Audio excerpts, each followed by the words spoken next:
Good morning and welcome to Richard Raw's Daily Meditation from the Centre of Action and Contemplation.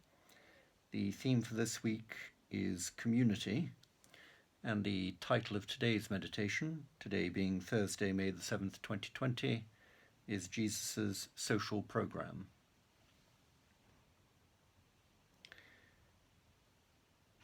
And Richard Raw writes, Jesus' experience of divine kingship, which Beatrice Brutto described yesterday, naturally led to the creation of equitable community.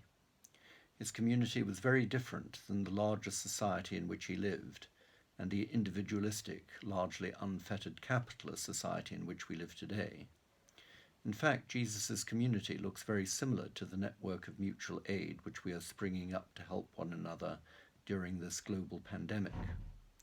In the midst of crisis, people often begin to rely on others more, whether neighbours, local organisations, or even online communities, for physical, emotional, and psychological support. By giving what we can and receiving what we need, we build relationships at last. Brutto continues. The total social program that Jesus advocated was based on communion, friendship, distribution, and partnership. This contrasts with a social organization based on domination, exploitation, accumulation, and force. His program's central principle is equality, just as the contrasting paradigm principle is inequality.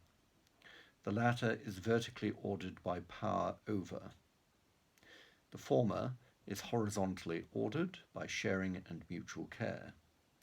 Even what might have been a vertical dimension, the power of God over all, is developed through Jesus in a horizontal way by the distributed spirit indwelling each social entity, individual, family, local community, the whole people.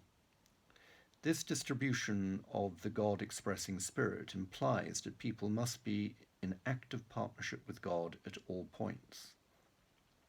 This is the covenant idea. Contribution, responsibility, and care work both ways in the context of equality and mutual respect. There is no social status.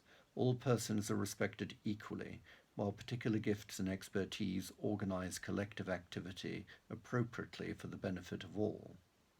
The people are committed to one another and pledge to care for the other as one cares for oneself. Benefit of all is a real incentive, a strong motivator. These ideas and their accompanying feelings cannot be imposed on people. They have to emerge in a natural and spontaneous way. The thesis is that all people have such feelings, at least a propensity for them, and vaguely the desire to let them surface and operate. But they are discouraged from showing and fulfilling them by dominant social systems. Occasionally, individuals appear who have broken free from the prevailing culture and who can give opportunity to others to be free. If they can come together, they can form a community that welcomes newcomers and grows.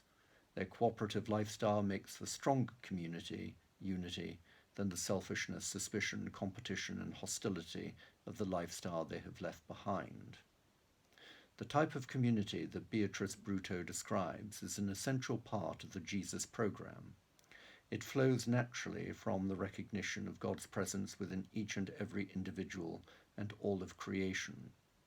How could we, who have God's Spirit within us, ever rob, cheat, oppress, or harm others within whom the Spirit also dwells?